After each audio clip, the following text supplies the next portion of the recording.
Queridos amigos, sejam bem-vindos ao canal Vida Espírita. Meu nome é Cristina Brito e este é o programa Projeto 15 Minutos, o Céu e o Inferno.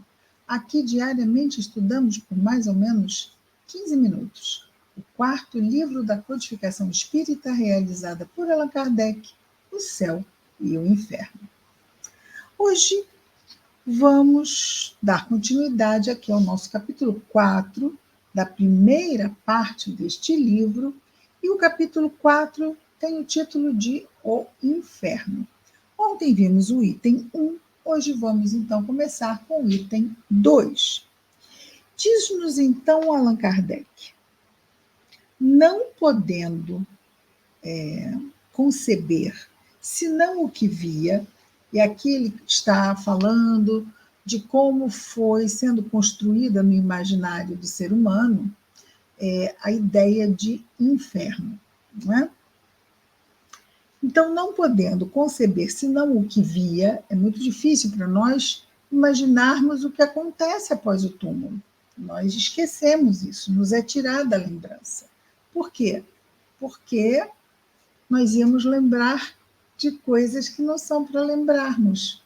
Íamos lembrar de muitas informações que poderiam ser até interessantes, mas íamos lembrar de todos os erros que fizemos. Poderíamos entrar em complexos de culpa mais comprometedores do nosso bem-estar, e principalmente porque muitas coisas, vamos dizer assim, bem comprometedoras aconteceram entre nós e pessoas muito próximas a nós, não importando quem fez o que para quem, mas foram coisas muito pesadas às vezes. Então, melhor é esquecermos, porque criariam barreiras para nós refazermos os nossos laços. É a sabedoria de Deus. Sendo assim, não temos lembrança do que acontece após o túmulo. E não, naquela época, lá atrás, né, quando estava sendo construída essas ideias, estavam sendo construídas as ideias do inferno, só é possível conceber referência, então, da nossa imaginação, o quê? O que conhecemos, o que os nossos sentidos físicos são capazes de perceber. Então, o homem primitivo, ele naturalmente decalcou o seu futuro sobre o presente. Ele pegou aquela história do copia e cola. Aqui é claro que Kardec não poderia falar esse termo, mas fica fácil de nós entendermos, não é? Então como é o lado de lá? Copia o que está aqui, cola lá. Vai ser assim. Para compreender outros tipos, além daqueles que tinha sob os olhos, lhe seria preciso um desenvolvimento intelectual que não deveria chegar senão com o tempo. Também o quadro que se faz dos castigos da vida futura não é senão o reflexo dos males da humanidade. Então, como é que muitas vezes eram tratados os que eram considerados os que estavam errando em algum sentido? Com violência, com tortura, com morte. Então é assim que são tratados aqueles que fizeram mal aqui. São tratados com violência, são tratados com tortura e com aquela sensação de que estão sendo mesmo mortos, mesmo que não possam morrer do lado de lá. Então, seria preciso, para compreender melhor, não é? Um desenvolvimento intelectual que não deveria chegar senão com o tempo. Também o quadro que se faz dos castigos da vida futura, já lemos isso, não é senão o reflexo dos males da humanidade, mas em mais larga proporção. Aí já é uma coisa assim, né? Já não é mais um carcereiro, já é o diabo com chifres e aquela coisa toda. Ok. Então, em mais largas proporções do que aqui na Terra.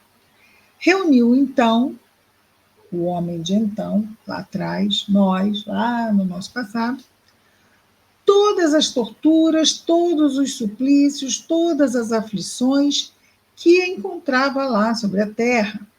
É assim nos climas quentes, e assim, não, desculpa, é assim que nos climas quentes, imaginou um inferno de fogo. E nas regiões congeladas da terra, um inferno de gelo, porque o gelo também queima, não é? O gelo, nossa. Não estando ainda desenvolvido o sentido que deveria fazê-lo compreender o mundo espiritual, não podia conceber senão penas materiais, ou seja, penas, consequências más para as suas más ações, mas consequências como aconteciam, não é? Aqui na carne, aquelas torturas e suplícios e isso e mais, muita coisa. Por isso, com algumas diferenças apenas de forma, os infernos de todas as religiões se assemelham. Ah, um é o inferno de fogo, outro é o inferno de gelo, mas é isso. O fim da existência dele é a mesma: fazer sofrer os ditos à época pecadores, não é? Os que estavam desviados no mal. Vejamos então agora o item 3. O item 3, o título é O Inferno Cristão imitado do inferno pagão. Então, as nossas primeiras impressões de inferno como cristãos, essas ideias foram retiradas da cultura da onde saíram os cristãos, não é? Então, no caso, não é? Os romanos.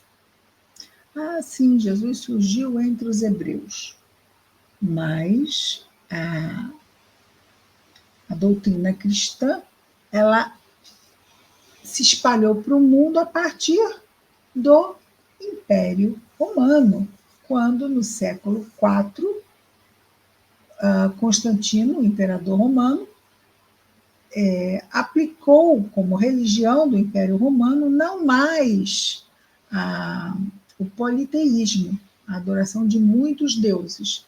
Todos foram expurgados e passou então a ser adotado o cristianismo. No entanto, para convencer o povo à época, que era politeísta, não, os romanos, para se converterem, porque não tinham escolha, ou se convertiam ou se convertiam. Ok? Daí, catolicismo quer dizer universal. Católico quer dizer universal. Então, é isso. É a religião, não há outra. Então, agora, todo mundo do Império Romano é cristão. Mas todos aqueles que eram pagãos deveriam começar a se aplicar no cristianismo, a fim de ajudar, facilitar essa adaptação. Alguns dos preceitos pagãos foram trazidos, como, por exemplo, os solstícios, onde se festejava, não é? A colheita, o dia mais longo do ano, o dia mais curto do ano, todos essas festas, não é? O solstício de inverno, o dia mais longo do ano, que era uma festa do tempo pagão muito grande, ela se transformou no Natal. Então, poderia-se continuar festejando, só que desta vez os festejos seriam em torno do nascimento de Jesus, porque afinal foi escolhido o dia 25 de dezembro, em vez de qualquer outro dia, já que não se sabe realmente o dia em que Jesus nasceu, não é? É isso. Vamos aproveitar as festas pagãs na cultura cristã. E assim há muitos hábitos, costumes, vamos chamar assim, costumes cristãos, foram trazidos do paganismo.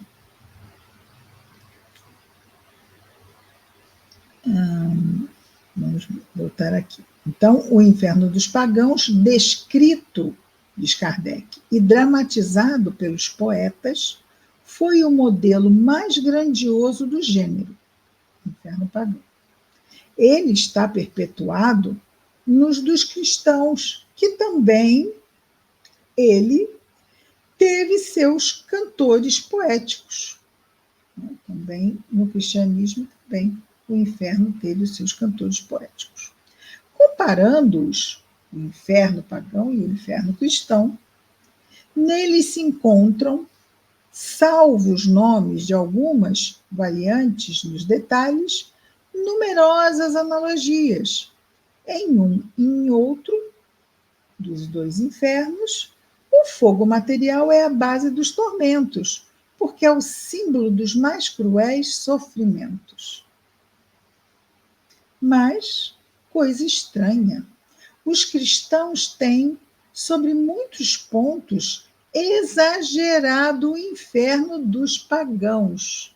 Então, se do inferno dos pagãos era terrível, em muitos pontos os cristãos conseguem tornar o inferno cristão mais terrível que o inferno pagão. Mas isso é coisa do Cristo? Isso está na doutrina do cristianismo? Não está.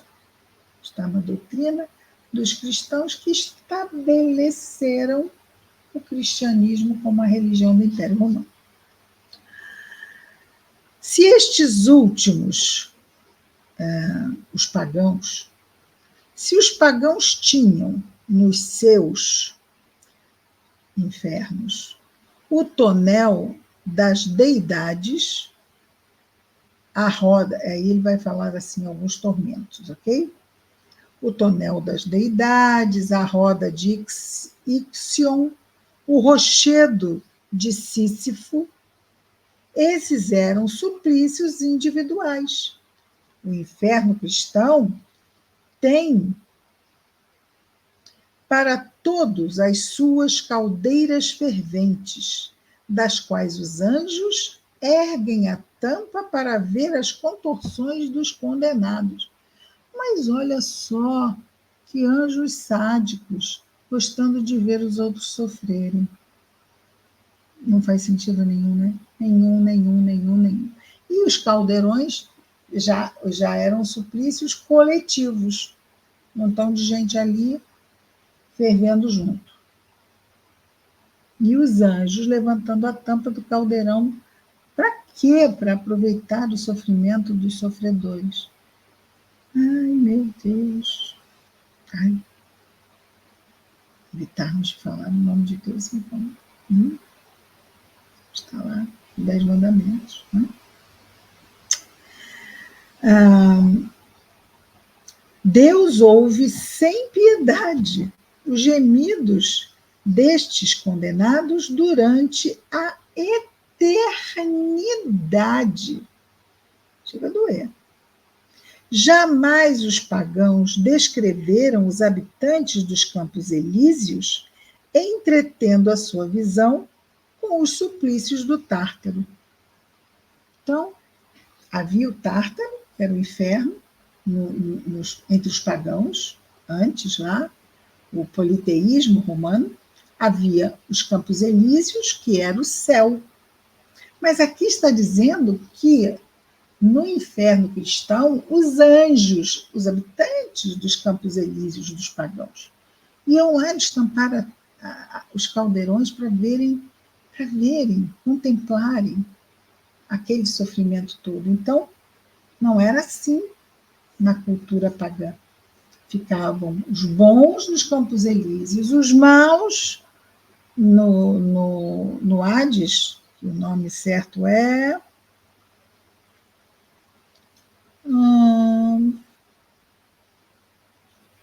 Tártaro. Então ficava lá no Tártaro os maus, mas os bons não contemplavam os maus lá dos Campos Elíseos, não ficavam olhando os outros sofrendo, não. Ou seja, embora continue sendo terrível, assim, sem sentido, mas vamos entender, como o próprio Kardec diz, lá no início era assim, porque se trazia a ideia dos suplícios da carne e se levava lá para os suplícios espirituais. Mas não se pode conceber que pessoas boas vão tirar algum proveito de olhar o sofrimento de alguém que está sendo torturado. Isso não faz mesmo nenhum sentido. E é isso. Amanhã retornamos com mais um projeto 15 minutos, o céu e o inferno. Até lá, muita paz a todos.